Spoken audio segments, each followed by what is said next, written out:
2025, and I'll call to order this meeting of the Manchester by the Sea Conservation Commission. We operate under the Wetlands Protection Act of the Commonwealth and also our local general wetlands bylaw. Our mission here is to protect the wetland resources and to serve our neighbors, some of whom are here tonight. Welcome. This meeting is being recorded. It's being held 100% virtually in accordance with ongoing resolutions and regulations from the Commonwealth. And the ground rules are simple, that we will hold all our votes by roll call, and that we will record audio and video if you happen to have your camera on, which is your option. There will be some periods of the meeting where public comment is appropriate. I'll alert you to that. And if you are interested in asking a question or making a short comment, you can indicate that by raising your hand physically or hitting the raise hand button somewhere on your Zoom screen. When I recognize you, I'd ask that you give us your name and address or affiliation and try to limit your question or comments to 2 minutes. Other than that, we have a chat function, but it is only for technical issues, because anything important, substantive question or comment you put there will not go into the permanent record. So save those for the meeting. And I think that's it. Let me call the roll. Commissioners first. Dr. Ottinger. Here. Dr. Hayes. Here. Dr. Turner. Here. And I am Steve Gang, chair, so we have a quorum present. We also have Conservation Administrator Bethany Barstow and Director of Land Management for the town, Mark Resnick, is here. And we have a special guest tonight. I'm delighted to say Gail Hunter is in the background, providing indispensable infrastructure services. Is that fair? I'm Anyway, adding thank that you, to my Gail. resume. Okay, good. Yes. Words of many syllables are really popular nowadays.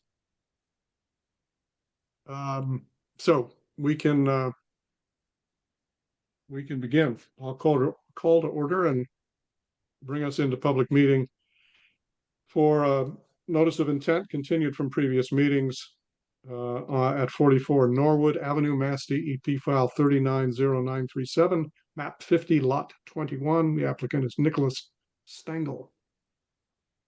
And Bethany, what's the status there? I don't know if you got my staff notes agenda, but I said that they requested a continuance to the September 30th meeting. Sorry. Okay. So I'll hear a motion to continue this matter to September 30. So moved. Seconded. Second. All those in favor? Gordon? Aye. Henry? Aye. Olga? Aye. And I'll make that unanimous. The next item is a request for determination of applicability from Keolis Commuter Services. It's the entire MBTA right-of-way within Manchester. And the applicant is Anna Rita Pascal, Director of Environmental. Anyone from Keolis here this evening?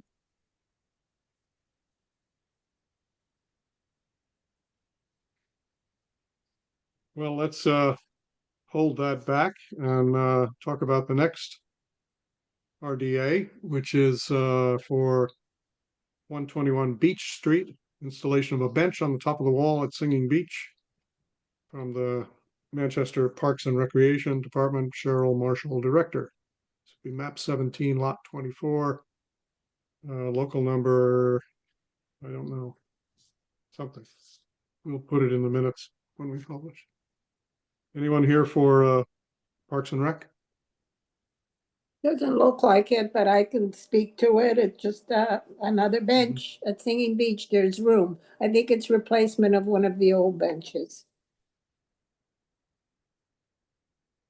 So it's And it's all going to Where- be done by hand. okay. Any other discussion about putting a new or replacement bench in the same locations along the top of the bank above the riprap. Yeah, Steve, I'd Beach. just like to add that for this and any other benches, and there are a couple of groups that do this in town. Since we've seen the technology for the pervious substrates that would, I believe, would support a bench like this, I'm going to be in favor of all future benches requiring a pervious substrate for their pads. Their pads are usually 9 feet by 8 feet, which is 72 square feet, which is kind of a lot for a, when we say just a bench. Anyway. I don't think it's that, I don't think it's a longevity bench. I think it's one of the other benches that they Yeah, put my guess along is- Singing Beach. It's just got footings. Yep, that's my guess as well in this case. But I'm very receptive to your suggestion, particularly because we don't have to mandate the material. They can design a pervious solution of one kind or another. But I think the goal there is to provide room for a wheelchair to be next to the chair and to turn around on the pad and things like that. It's laudable, but Sure. it could be I'm achieved with. all for it. Yeah. I don't know if the best thing to do is whether I should vote in the negative for the project or whether we condition that for a pervious foundation. Any thoughts? But this Well, isn't, why don't we condition it that if it has a pad as opposed to simply the Sure. footings? That sounds perfect. Sometimes they just put, metal stakes or something they can bolt the feet to. Yep. Okay, great. Thank you. Okay, so who wants to move a -3, I think, for this one? let's see, you had said a -2, Bethany. 2?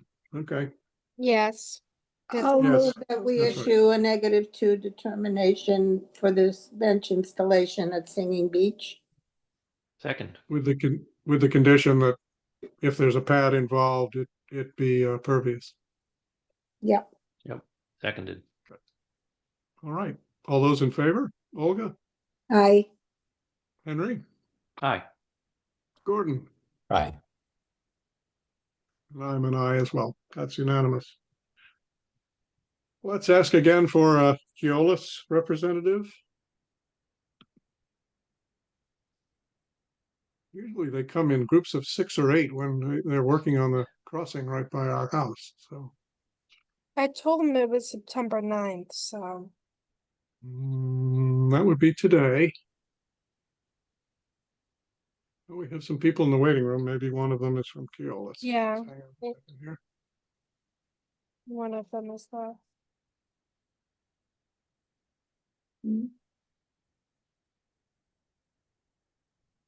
Welcome to the meeting. Is either of you here on behalf of Keolis Commuter Services?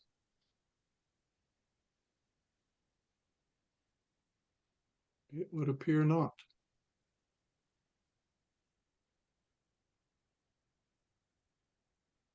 All right, then, I guess I'd appreciate a motion to continue the Keolis RDA to our September 30th meeting. So moved? Second. Second. Thank you. All those in favor? Gordon, Aye. Olga, Aye. Henry, Aye. and I agree too. It's unanimous. Moving right along, we have a request for certificate of compliance from 10 Forster Road. Mr. Deliker, who is right there in the Hollywood Square. Map 28, lot 17, DEP file 39872. This was repair and replacement of an existing septic system. I think the complication was the unexpected removal of a tree, right? Correct. Anthony, have you been out to the site? Yes, I went out like 2-3 weeks ago. I took a site visit. 85 of there's been supplemental plantings, which I sent you guys the supplemental plant plan on SharePoint due to the removal of the beech tree that Lee told me about. They have survived about like 2 to 3 oak leaf hydrangeas have perished, but the applicant has replaced those and been taking care of those, and everything else has survived for 2 years and is looking like a healthy garden and lawn area. So, Good, thank you. Lee, anything you'd like to add to this before we vote? No, I'm pretty sure we're all in compliance, and we were just waiting the 2 years to make sure everything survived. Thank you. Appreciate what you've done. It's been a tough summer to have new shrubs Yeah. thriving. All right. Who would like to move on Move this that certificate of we issue a compliance? certificate of compliance for 10 Forester Road, map 28, lot 17, Mass DEP 039-0872. Seconded. Thank you. Moved and seconded. All in favor? Henry? Aye. Olga? Aye. Gordon? Aye. And I agree as well. It's unanimous. Thank you, Lee. All right. Thank you very much. And now we'll recess from public hearing to take up other matters, old and new business and minutes and whatnot. Let's start with this issue of voting a change in our fee for the legal advertisements for notices of intent and RDAs. Bethany, you just want to remind us what the Cricket is now charging and what we Yeah. need to charge? I have to like message them because it's been this weird flux of $120 to $135, and I use the same format for everything. So I have to ask them what's with this weird influx in dollars, but we currently have a fee of $100, and I recommend to raising the fee price at $150 to sort of act as a buffer with this weird flux of what they charge us, because we are actively losing money. Yes, it would be nice to stay ahead of this inflation instead of behind. I think Gail has a comment. Go ahead. You're charged by the number of words. Yeah. So, if someone has a double last name or something, you would end up being charged a little more. Yeah, maybe that's why. That's why there's that weird but it's like $120 and $130. Maybe Okay, so- people have longer addresses and longer names. Maybe that's why. Yeah. we're not Yeah. going to discriminate against people on the length of their name. So it'll be one price for all. But we could raise it to a range of between $120 and $135, whatever the numbers are. Is that right? Yeah. I like Bethany's suggestion that we stay a little ahead of it. It isn't as though we're scalping folks. There is some work involved in getting the copy prepared and making sure it's accurate for the legal notice. Processing. Olga, Gordon, any thoughts? Yeah, I mean, I think you're right. It doesn't feel like we're trying to make a ton of money here, and there is some time being spent to prepare it. So, yeah, 150 seems reasonable. I'm comfortable with that. Sure. All right, I'll hear a motion to that effect.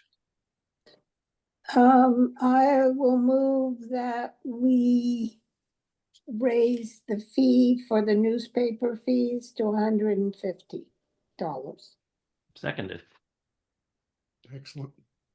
All those in favor? Henry? Aye. Olga? Aye. Gordon? Aye. And I agree. I'll make that unanimous. Thank you. Next is Oh, you know what we forgot, Steve? what Are did we we forget? supposed to read a legal notice for new NOIs and RDAs? I think only NOIs. Oh, But I'm not sure about that. That was Chris Bertoni's practice. yeah. I do whatever Chris told me. Okay, so it's only for notices of intent? Not RDAs? What do you do? Well, what have you done, Bethany? I never done that, but we could do it if you would like. Should we? Yeah. Sorry, is the question for the ones we already did the hearing on or for things that are upcoming Well, just in the future. in the future? Yeah, Because we As let's you for the mean? future. Yeah. I understand it, the purpose of the legal notice is to let the public and specifically abutters or people with, interest because of proximity know. And I think we accomplished the same thing by announcing the address, the map location, and the DEP file number. Mhm. Yeah, Correct. you're not required to read the whole hearing notice in order to open a hearing. Just as long as you announce what the hearing is for, that is sufficient. Many towns will just make a motion to open the hearing, have someone make a motion and second it, but that's really all that's required. Like Steve said, the purpose of the notice is to let the public know that there's going to be a hearing. So Okay. In trust, they're in there. They're in the cricket. Yeah. Yes. Yes. All right, the next matter, order of business is, to review the proposal from Beaver Solutions. Bethany, do you want to give us the background on this? It's a proposal to replace a culvert protective fence that has failed earlier than we expected. Yeah, let me pull up the email real quick. Just give me a second.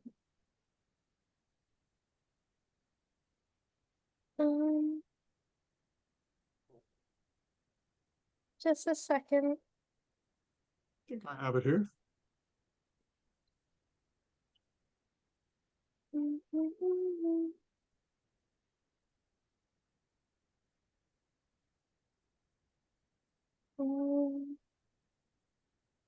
You may find it faster. There it is. Yeah, I'm just like, click, click, click. So, John Egan, I think he is like one of the owners of Beaver Solutions. They're talking about like how one of the site, whoops. Sorry. They're talking about how at Old School Road, the fence closest to the parking lot has been deteriorating. And the beavers have started damming the culvert there. So he patched some holes in the fence.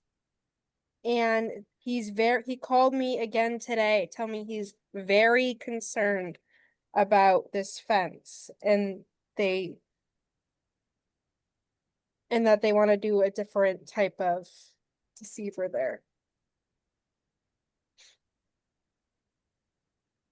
That's kind of you- the Sorry. different from what they've proposed in this. yeah.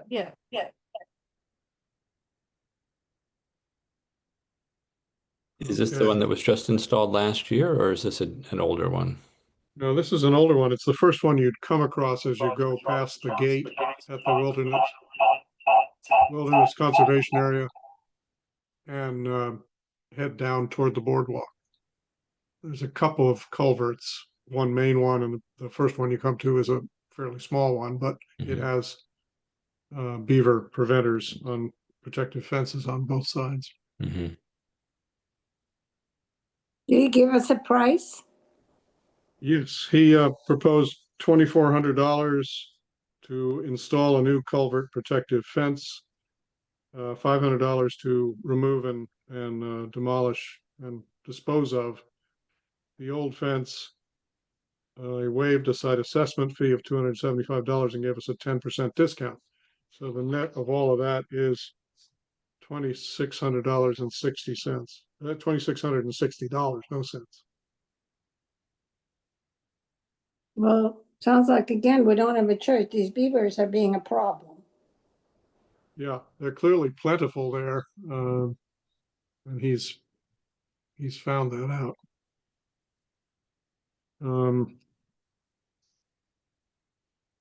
My Here is the, main, yes, thank you. My main concern about this is that we don't know what other expenditures are going to be required for beaver prevention on this fiscal year. mhm. We assume that the work they did 2 years ago at the Onion River on the Beverly border is still adequate, although the neighbor who complained beforehand continues to complain. So that, and all of these are under an annual maintenance plan, so we have paid for the annual inspection. But Olga pointed out to the Open Space Committee when we did a site walk around Dexter Pond that there is a apparently abandoned beaver lodge and dam at the outlet of Dexter Pond that probably needs some attention. I'm not sure it's a Beaver Solutions problem because it looks like it's abandoned some time ago, but it certainly is big. The way John, the Beaver Solutions person, was like explaining to me over the phone today, he seemed very like, you need to fix this now type of Hmm. ordeal. Danger, danger. Beavers on the attack. All right. Well, it's it's not a huge amount of money, and I presume we have enough in our account to cover this. So let's have a motion to authorize this for Beaver Solutions work. So moved. Second. Second. Thank you. All those in favor? Olga, Aye. Gordon, Aye. Henry, Aye. and I agree too. Unanimous. Other matters that are pending. The kindergarten garden that Yes. they reached out to me about. Did you guys see that email snippet I sent you all? Yeah. Yep. And we I have had no. Ed Flamia on board, Steve. I don't know if you noticed. Yeah. So I'm going to get over to enforcement in just a moment, Yep. which I think is when we'll get to Ed and a few other subjects. Yes. We have the kindergarten thing and we have Newport parking. The And, kindergarten garden, like Elizabeth Decker, who is a kindergarten teacher, she wants to install a pollinator garden at the back of an elementary school at 43 Lincoln Street. So they want to know if they need prior approval or if they can do this pollinator garden. you know exactly where it is. Oh, go ahead. Do you know where it is, Bethany? The reason I ask is that there's wetland right behind the elementary school, including some of the area they don't mow it, but it's right alongside the mowing and not wooded.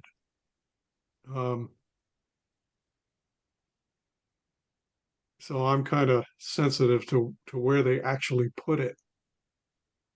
Not that, putting native specimens into a pocket wetland is a bad idea. It's just going to be more complicated. We should probably get a chance to think about it. Yeah. Is there any urgency? It doesn't seem like any urgency. I can maybe go over there and check it out myself. Like maybe I'll go down there and see how close their pollinator garden is to the wetlands Yeah. and stuff. I'll message. Have they sketched it on a plan or It's photograph or just anything? that email I received. So Okay. I'll tell her like we need to see this. I'll see the site and then maybe you guys can discuss it in the next meeting once we Yeah. have more information. And she can, maybe bring a few little flags and just take a picture of it so we'll Yeah. have. Yeah. I'll message her. Okay. Super. Thank you. Olga, you have news about Newport Park? Oh, Steve, that one- does. Sorry, 1 second, Steve. Yeah. I vaguely recall a previous meetings, like a year or so ago, there was maybe some issue of monumenting or something around there. Am I mistaken about that? Things that like got put off or something, and then Yeah, people never showed up, and we never. But maybe I'm mistaken. I just Where? vaguely remember it rings at a the bell school. because they do have wetland at the bottom of the slope, going toward Sawmill. Hmm. Um, I'm not sure whether we were worried about them mowing it or I just can't remember if spreading there it. was like a topic for meeting around, sort of post-school construction and that we were supposed to talk about it. And I feel like maybe people didn't show up for a few times and then maybe it got lost in the, Hmm. Does it ring a bell with anybody else? I don't know, maybe I'm misremembering. There could have been something with the stream team too in that area. Maybe I'm mixing it up. Yeah, could be. Well, it's worth looking to see if a monument would be a wise thing where you're gonna look, Bethany. I'm Okay. sure that we've done complete certificates of compliance on the big elementary school Okay. project. Okay. So So I think it would that have would be done. Yeah. it would have come up at that point. Okay. So So my maybe that's guess all is we need to do is just look through our records and make sure that those have been closed out and I think I'd be in favor of checking the record for the school building project, and then Bethany, if you're over there and I can maybe help you, let's determine if the monumenting that we requested is complete. Okay. if they're going to put a pollinator garden on the edge of the wetland or even overlapping it a little bit, the monumenting could be an educational part of that, Mhm. Sure. because it's not meant to be a keep out trespassers will be Yeah. prosecuted kind of sign. It's meant to be this is protected land. Be careful. Okay. But who knows? Maybe they're going to put it somewhere else closer to the school. Like we don't know until Bethany gets Yeah. over there to see Yeah. it. So that'll be, yeah. Yeah, they have a couple of possibilities. One would be out in front of the school in that what was supposed to have been a rain garden between the tennis courts and the driveway. Another would be the actual rain garden, the sump that's over by one of those little playgrounds. Yeah. On the Lincoln Street side. Okay, Thanks. so Bethany, you'll ask them to give Okay. us a little more information about location, sketch or photo or something. And then you and Henry and others can go take a look. Excuse me. I think the Keolis person is arrived to this Zoom.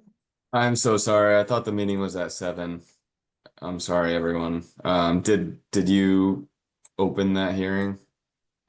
We opened it and then we continued it. So we'll need to reopen it if you're here. Commission Yeah, okay with that?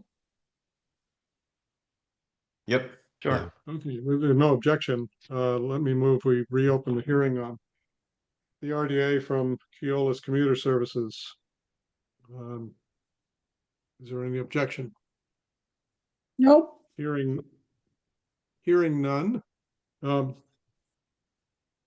Sorry, I have a member of the public, Ed Flamia. Go ahead, unmute. I'm sorry, I'm at the airport. I can hit the camera here to be more appropriate here. That's all right. So sorry. Good evening to everyone. Sorry I interrupted. It's just personally I have to catch a plane. I'm here and they're gonna board in a few minutes, but I submitted a letter to Mark Resnick and I'm sure he can share it with you. But just briefly, we had switched contractors last week for the properties there in Manchester, hired a new company, and gave Mark again a letter that details what's happening with 7th Central moving forward. And be glad for you if he wants to share that with you.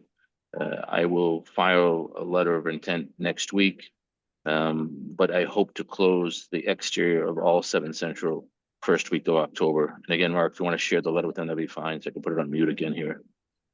Okay, we appreciate you coming and safe travel. Yeah. Thank I you. forwarded the letter to all the board members who are present and Bethany, so. But or it was just before the meeting. Oh, I okay, haven't seen it. nope. Let me see what I missed. Excellent. Well, we'll go back to Keolis for a little while here to, unless, Mark, is there any issue that we need to discuss with Ed Flavia before? he No, leaves? I think what you were asking for is what he submitted is a date on which he'll submit the notice of intent, which he says is next week, and as well as a kind of a work schedule, particularly for the outside of the building, and that is in the attached email that I sent out. So. Okay, then we'll take that up. You'll probably have been wheels up by the time we get to it, but thank you. Thank you very much, everyone. I appreciate that. Thank you. Yes. All right, back to Keolis. We've reopened the hearing for this RDA. Let me recognize you. Just introduce yourself and give us the 411 on this, please. All right. So my name is Matt Donovan from Benish. I'm here to represent the Keolis for this RDA to confirm the accuracy of the maps used for vegetation management along the commuter rail right-of-way. We bring this, we submit this RDA to your commission every 5 years as required by CMR 11, and it's required to get these determinations before getting approval of the 5-year vegetation management plan by Mass Department of Agricultural Resources. The vegetation management plan is designed to manage and control vegetation necessary to keep the railroad safe for operations.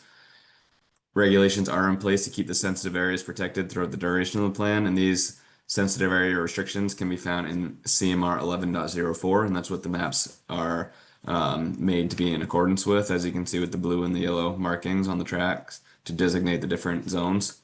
The maps we provide you with are mainly made for the chemical portion of the plan, but often dictate where mechanical methods will be used due to the chemical restrictions. Each year, there are 2 main chemical applications, one in the May to June timeframe that targets the roadbed, and I am switching the, this is the roadbed treatment. So this happens in the May to June timeframe.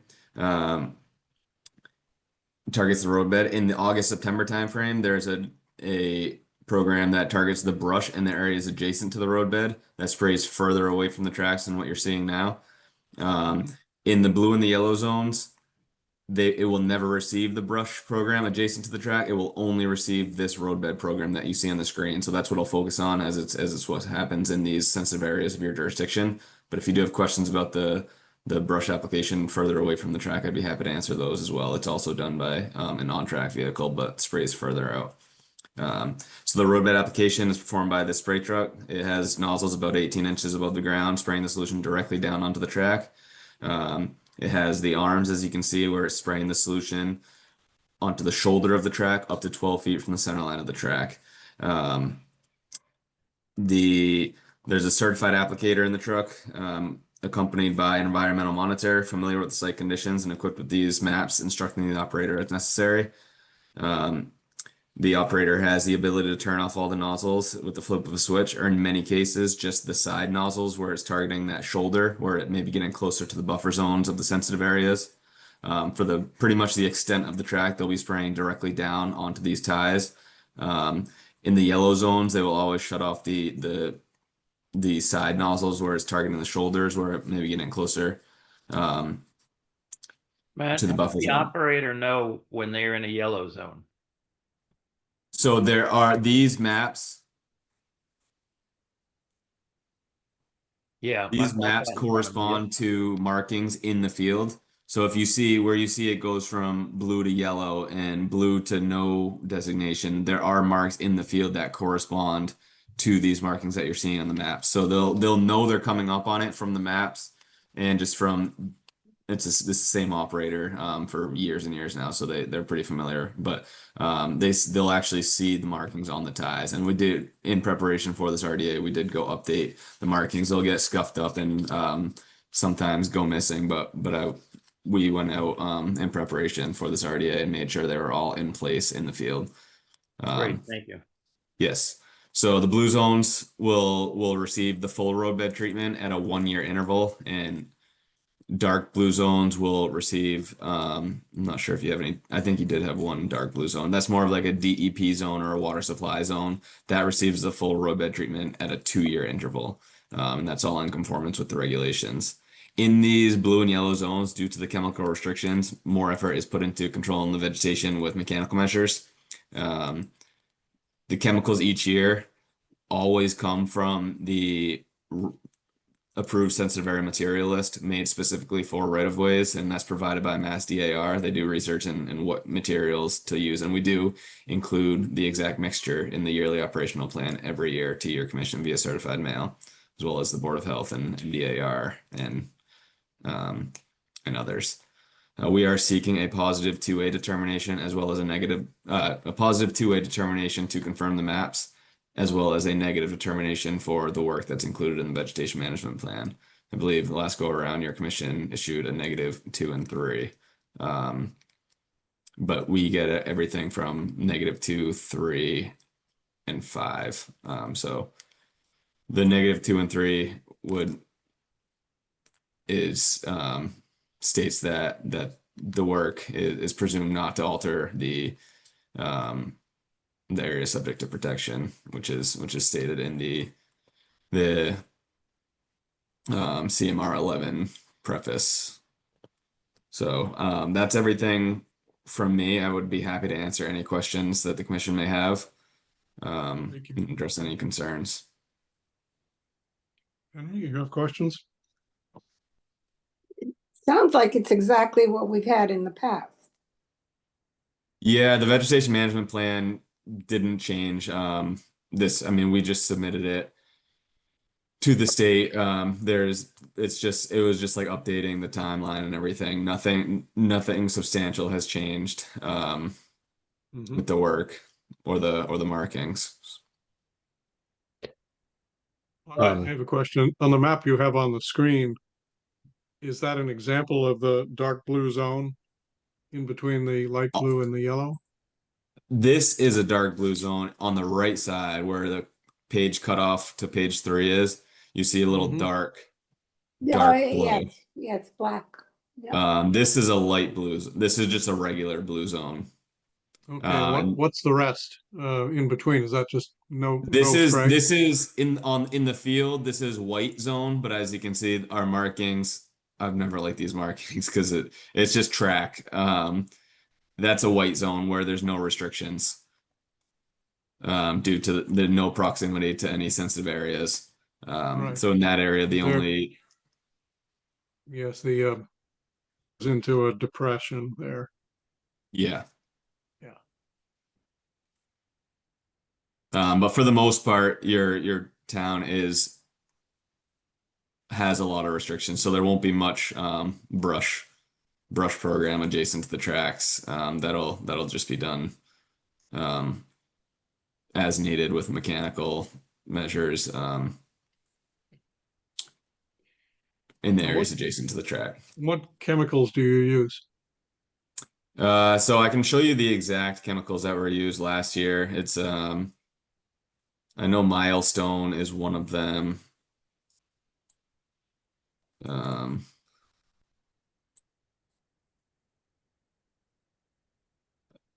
This is the exact mixture. It's Esplanade 200 SC, Milestone or Open Site, and then Oust XP or Oust Extra Spider.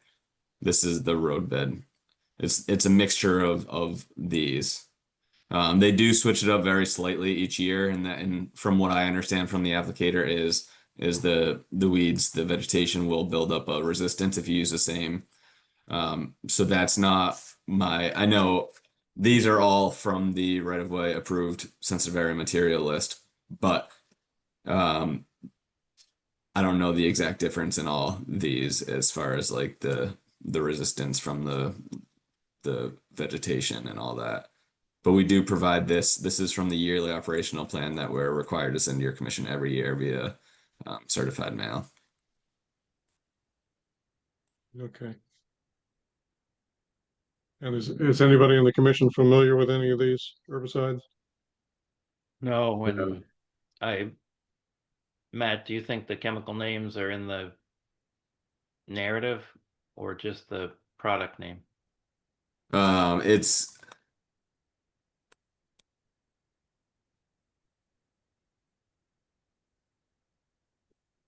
that would be on the in the vegetation management plan, I believe, but it's on this right. It's on the mass.gov website. This is a rights of way sensitive area material list of approved herbicides and active ingredients. So you could go find those products are all listed here. Oh yeah, this is the, so you see Milestone, the active ingredient is, oops, amino pyrrolid.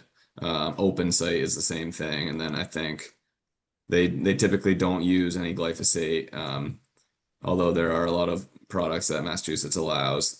Keolis has not used them in the past and has made an effort to not use them moving forward as well.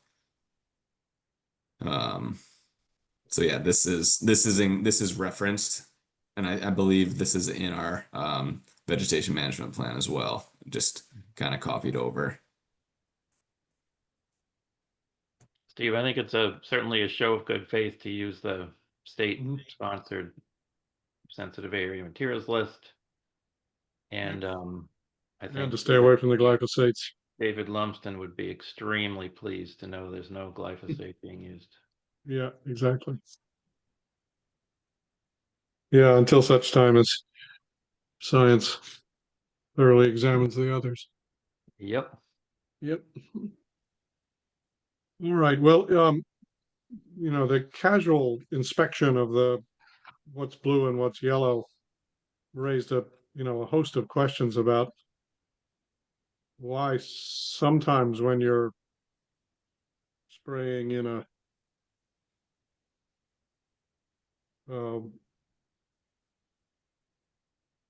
immediate wetland, so there's either wetland or buffer zone right around you, around the track, it's blue, sometimes it's yellow.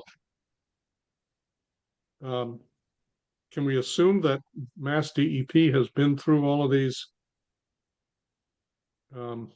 designations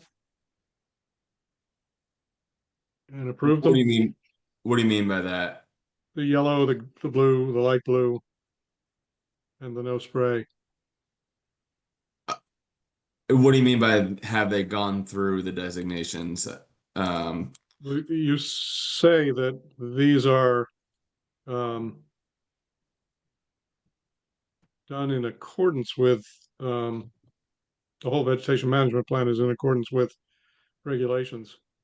Yeah, so this is the 333 CMR 11, and it's made specifically for rights of way management. And this is, so it's created by Mass Department of Agricultural Resources. So my question is, has anybody in the state bureaucracy, DEP or agriculture or other parts of DCR looked at that and said, yep, those are the right designations. Good work. No, they don't go through the maps. That's what this RDA is being submitted for. We bring this to your commission every 5 years, So and we take this. Got it. It's actually on us to Correct. To say whether it makes perfect sense to us or not. Correct, and I believe in the past, you may have been out to review them in the field, but because this is an ongoing, because it has so many iterations, there hasn't been many site visits as of late. Yeah. Well, in our case, enough of the town has come to us with applications for various kinds of permits that we have some acquaintance with a lot of this area. And I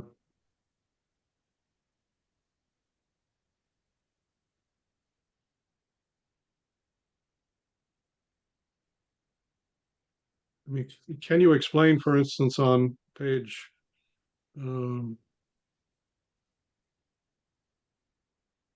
6, I guess it is.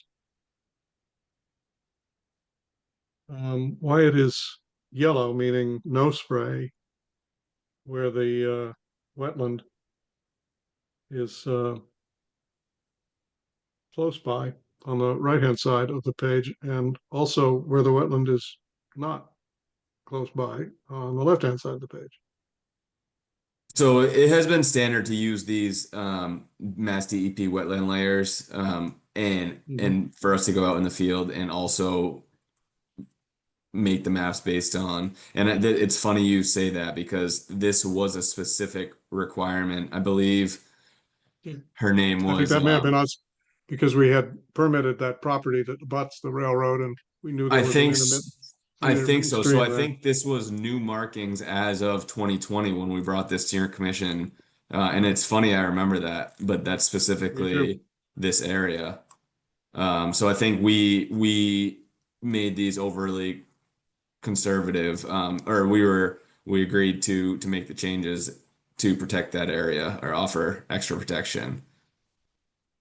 And then on page 7, where the railroad basically bisects a great big wetland behind Sweeney Park, you have that on a 1-year spray interval. So in that area, it looks like a fairly wide right of way. So the wetland would have to be within basically 20 feet of the center line of the track for it to constitute a yellow zone. But because the right of way is so wide in that area, and this is what I think is happening. I can't say for sure because it was at the beginning of this year that I was out there. But when the right of way is wide like that, there's so much room for you to still be able to do that full roadbed treatment and keep your buffer.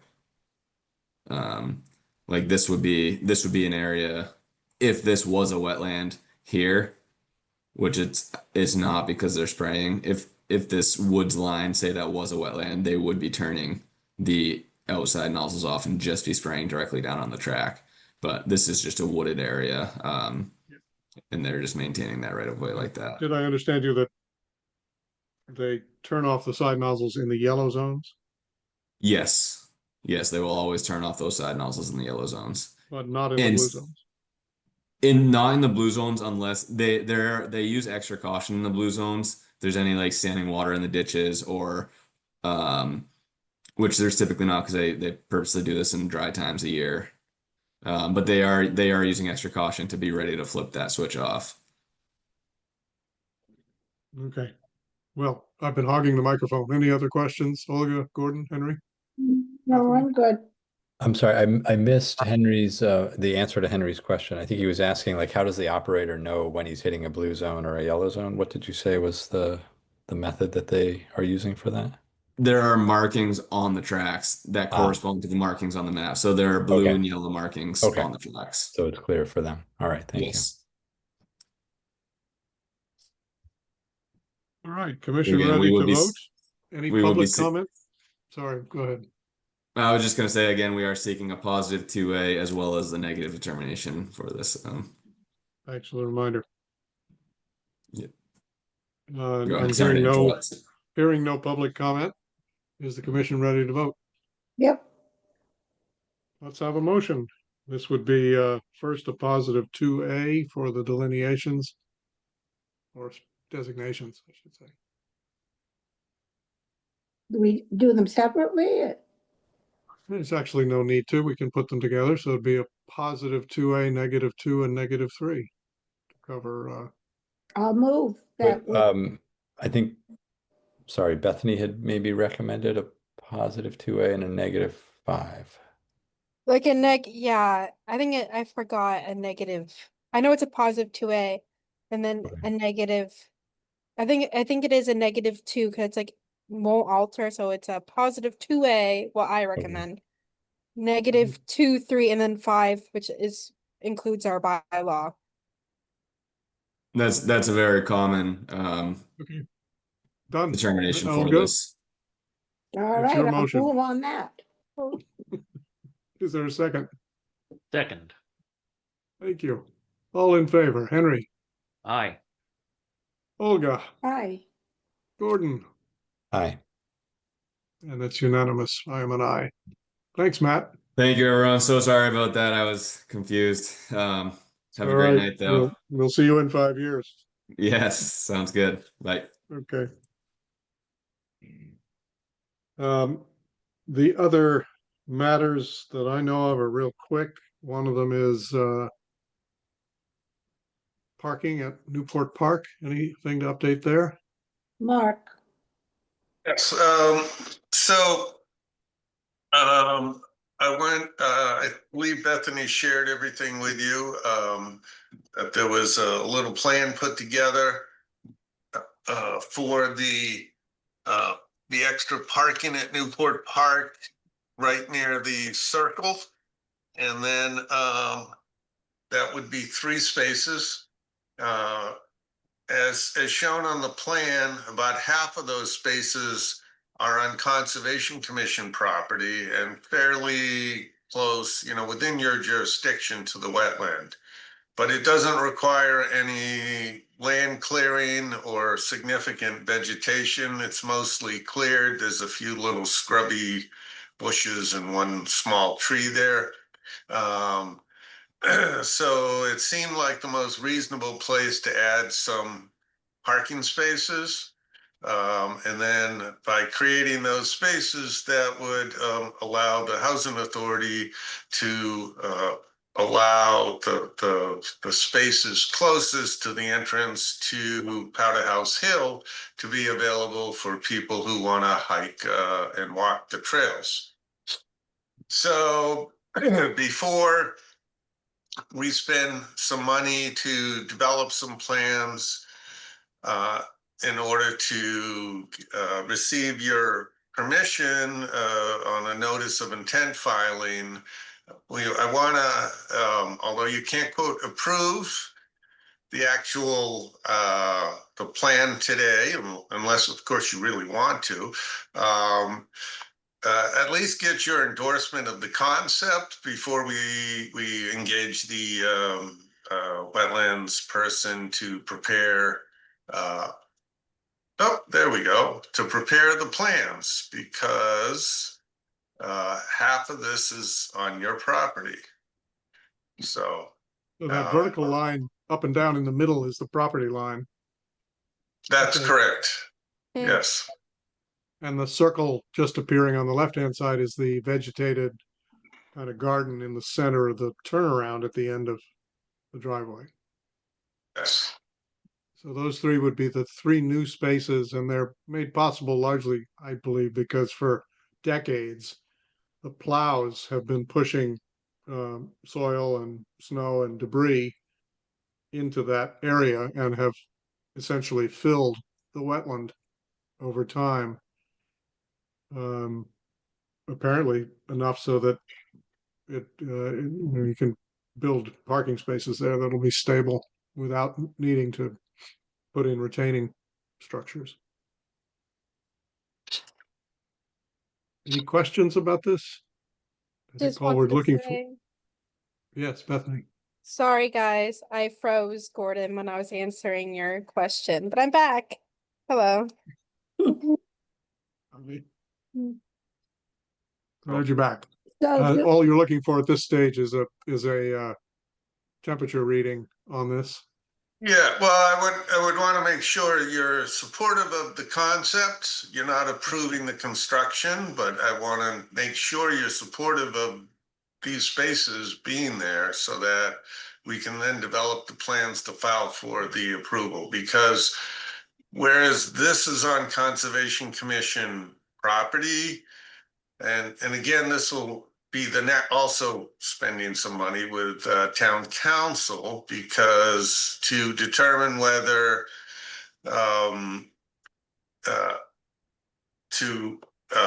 for the commission to grant an easement to the housing authority and or a license, perhaps that might be easier to use these spaces, right? So, and then they would grant us an easement or license for the other spaces and an easement to access Powder House, because right now the easement runs kind of through one of the buildings or along the edge of the building. So yeah, so if you're like in favor of this happening, pending, review of the plans, but then we'll move forward with spending the funds. The other step I need to do before engaging anybody would be to go to the Housing Authority Board, and I believe I have that scheduled for a week from tomorrow. So Good. Good. Well, I'm in favor of it because I believe we can put in some intelligent conditions, even though it's clearly in the buffer zone. It may be technically in the resource, and the net benefit to the resource from people being able to access it with the added parking spaces at the other end of this lot is significant. Yep. How do others feel? Oh, I've been waiting for this moment. Yes, right. I'm totally in favor. Longest gestation period in history. Yeah. Mark, is the plan to pave that area, or is that open for discussion as part of the permitting? yeah, that would have to be paved. I mean, these are for the elderly residents of the complex, so it would have to be paved. Gordon, this is instead of going into the Powder House, entry to the trail, taking down trees and creating whole new parking spaces. So we were kind of facing the inevitability of increasing impervious at one end or the other. Yeah. Yeah. I mean, I'm just curious. I mean, we've seen a lot of these pervious kind of surfaces for paving and things like that. We still don't know if it costs more for that or if it's comparable in price or something like that. I'm not even sure you want pervious here if you have cars leaking and things like that. Maybe impervious is okay, but Yep. I don't know the answer to the question, but I do Yeah. know that a few years ago, we looked at a proposal to use pervious pavement on the pull in and pull out section of the parking at Coach Field, and to use impervious pavement on the places where the cars would actually park for exactly that reason. Yeah. That easier to maintain in the transit areas and easier to protect the nearby resources with impervious underneath the parked cars. Yeah. Okay. That never happened, of course, as you can tell by the dirt lot at Coach Field. Henry, what's your temperature on this? My only comment is, I mean, typically we would ask about alternatives, right? We would say, what are the alternatives and how does So this? we can, Anthony, do you have the full survey? Can you put that up? Yeah, just give me a second. Yep.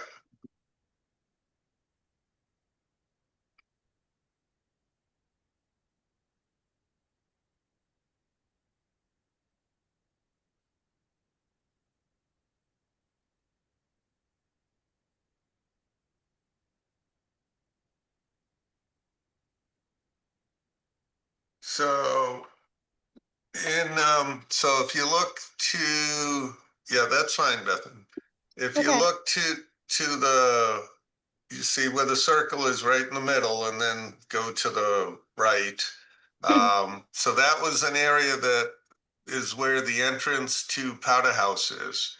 And there are several large trees that are the circles here. It says, this is what, 20-inch, 30-inch, and a Oaks and, 24-inch tree. So that Oaks and was pines and lindens.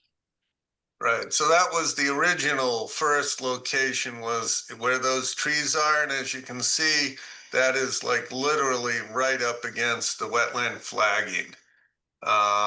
So then the second discussion was across where it says leashed pit sign. But there's a big mound there, and we believe that's like the beginning of the ledge. So this whole area where it says lot area, 133, this is all ledge, and it slopes up even further once it gets on back onto your property. Plus there's a lot of mature trees in that area. They didn't mark them, but there are more trees there as well. So those are the two areas that were discussed. And then someone had the idea of, well, let's down over there where it's already cleared. It's a little further away from the wetland, and add the 3 spaces in that location. And then there was a large number of people when that was discussed, and they all thought that was the better idea. So we had 2 other alternatives, but that's how we came up with the third place. And Right. this And whole if you thing look was, at the rest of the site, there's really no other place to place the parking. whole thing was kicked off because the alternative of doing nothing led us to an impasse with the housing authority, which wasn't willing to have, transient parking for hikers. And this would, Bethany, can you scroll down to the bottom? This would free up spots down at the bottom of the property. Is that what you're saying?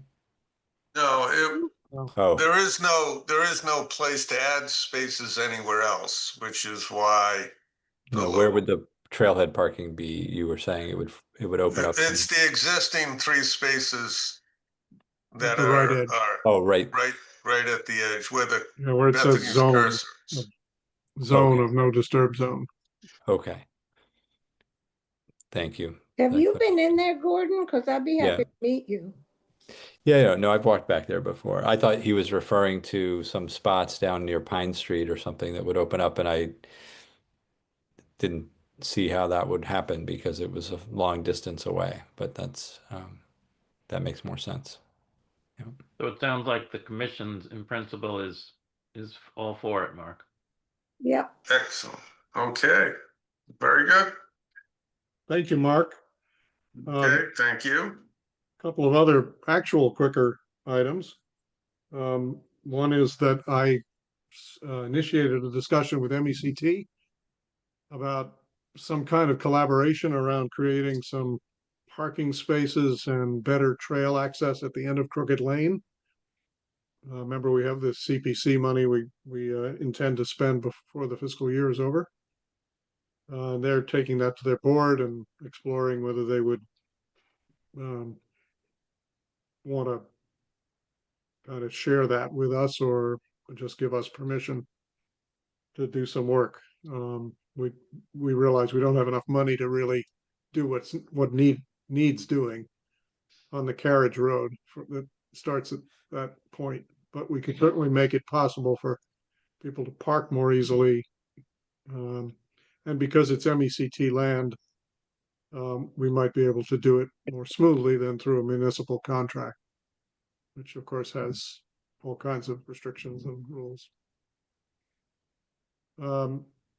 Second thing is that after a lot of hemming and hawing, the folks on Crow Island are moving ahead with creating their mitigation meadow, which was part of our order of conditions 2 years ago for the construction of an indoor swimming pool adjacent to their house. And I won't get into the gory details, but it was unnecessarily complicated because of too many cooks in the kitchen in terms of contractors and forgetfulness and some other aspects. But all those ducks have been lined back up, and the landscape architect actually has already gone out there and put in some plugs of anemones and Russian sage and cone flowers and other things, which are taking very nicely to the soil. It's interestingly that these people, although they have a great deal of lawn space out there, only irrigate a relatively small part right in front of their house, and the rest just dries out. And this summer, it has really dried out, meaning the grass is so dormant that some of it has died and little erosion is occurring. And for that reason, the meadow patch, the pollinator flowers and little other specimens and the seed mix they use will probably be a big improvement.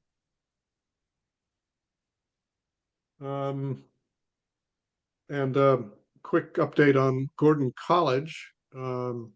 As you may have read in the Cricket, Gordon invited some town officials, including me, to come and hear a presentation from the developer they've signed a P&S with. And the developer acknowledges that their plans are pretty preliminary, but the general idea is to buy a bunch of that land, maybe 20 acres, and build a bunch of apartment buildings on it. Details to be worked out in terms of exact sites, exact size, etc. And we probably won't know any of those specifics, it looks like, until early next year, based on their need to do thorough civil engineering. But just those of you who've walked around the areas that are right adjacent to Pine Street, you know, it's ledgy, but it's nothing like Shingle Hill. It's not, the areas they're pointing toward are, you know, 10 to 20 foot elevations above street level, not 80 to 60 to 90 like Shingle Hill. So, you know, the developer is optimistic that they'll be able to come up with more specific plans to get this done. And then we can enter the more interesting discussion about whether, as part of this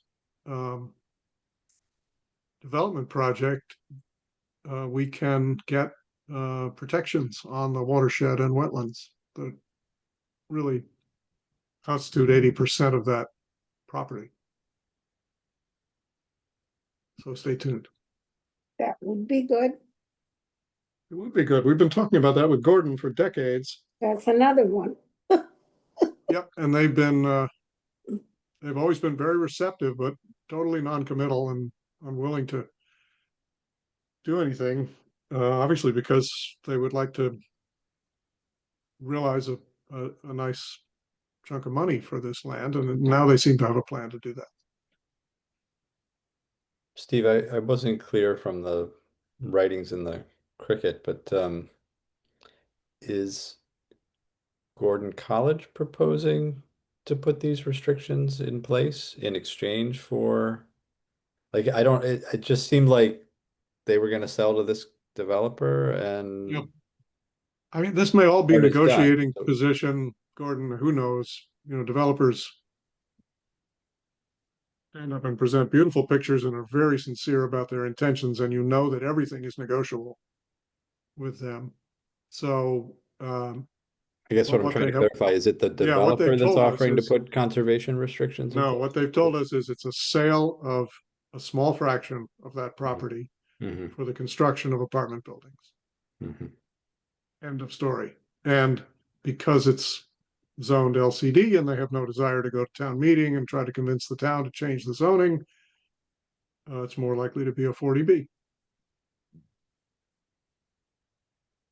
I'm just not seeing where the conservation restrictions come into play here. Like, are we just hoping, or is there something that would compel them to want to do that? You know, it's a wait and see. Okay. I have more to say to that, but I have to take off my Yeah. hat as a Conservation Yeah. Commission member to say it. All right.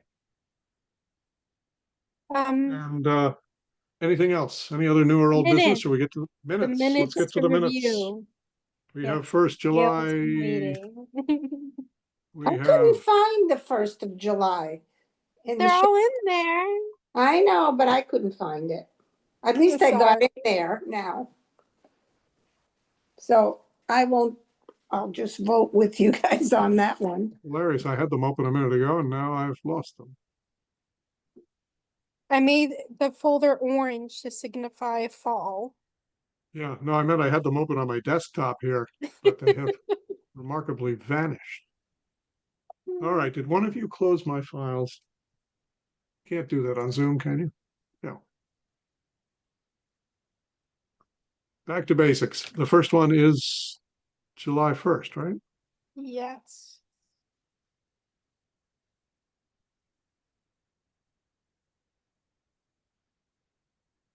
Hang on, please, while I find it. There it is. That's July 22nd. That's July 2nd. That's July 1st. Okay. Yes. Any additions or corrections? I had one. I believe we have to vote Henry Ottinger to be the vice chair, and I think we did. But this is from the recording, so it's more likely to be accurate. I can put Anybody that in. remember?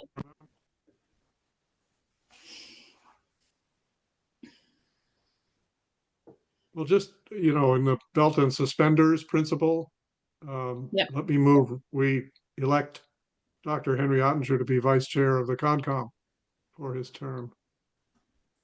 Is there a second? Thank Second. you, Olga. Seconded. A silent second.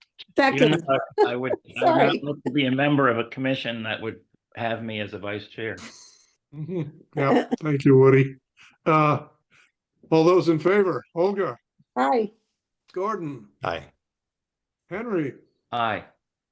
thank you, and I agree. All right, so that we don't have to change the minutes. We can just put that in this meeting's minutes. Any other changes? Let's have a motion. Is that Mr. Wagner supposed to be Mr. Ottinger in the minutes? I think that's in the 22nd. Oh, okay. Oh, sorry, I'm looking at the wrong one. Okay. Okay. Oh, right. Okay. Thank you. All right, I'll move that we accept the minutes of July 1st as presented. Second, Second, all those in favor, Henry, Aye. Olga, aye. Gordon, Aye. and I am an aye. Now, July 22nd, Mr. Wagner makes an appearance. Yeah, that's my only thing. Mr. Wagner has, I think that's you, Steve. Yeah, I'll figure out who it is. I'll listen to the Okay. recording thank you. Yeah, and find Mr. Wagner. yes, find that guy. He's a interloper, pretender to the commission. Any As other edited. any other changes or additions? I didn't see anything. All right, let's have a motion to accept. Oh, we have Mr. Wagner again on the top of page 4. And the bottom of page 3. And I the think middle it of page changed your 3. name to, I guess I you're think it's Mr. just a Wag. blanket change. It's Yeah. throughout the document. I will catch every one of them. Okay, good. So moved. Mobile replace. Thank you. Seconded. All those in favor, Gordon, Aye. Olga, Aye. Henry, Aye. and I'm an aye. Which brings us to August 12th. You're not Mr. Wagner anymore. Mysterious Mr. Wagner has moved on.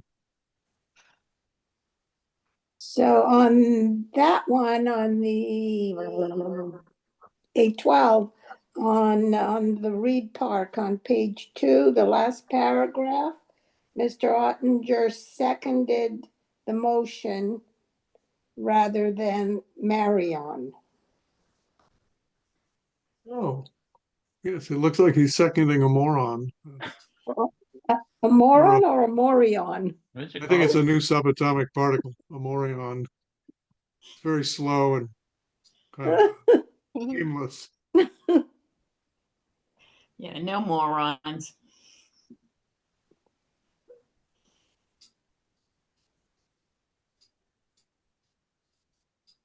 Yeah, these come out pretty well. Gail, is this an AI transcription, like a chat GPT? It is, and it takes a little bit of work to get it where you need to be. And sometimes if I'm not familiar, you'll get Mr. Wagner and a moron. Not that those two are interchangeable. Right. All right. I'll move we approve the minutes of August 12th, 2025 as amended. Second, Second, all those in favor? Henry, Aye. Gordon, Aye. Olga, hi. and I'm an aye. Good. Any other business not foreseen at the time the agenda was formed? Well, we extend our best wishes for health to all members, but particularly Bethany and Jeff Bodmer Turner. And I guess, Mark, you've had a few brushes with illness this summer. Well, just- No, good. Oh, yeah, well, it was a while ago. Reports had of your the vid. reports of your COVID. reports of your illness are greatly overstated. Yes, they are. Got it. All right, who's going to move the? I'll move that we adjourn. I'll second that. Any objections? No, It's an acclamation. We stand adjourned. Thank you, everyone. Good Thank night, you, everybody. everybody. Thank you. see Aye. you soon. Good luck on the 16th, Mark. Yeah, thank you. Aye. Amen. Yeah, bye-bye.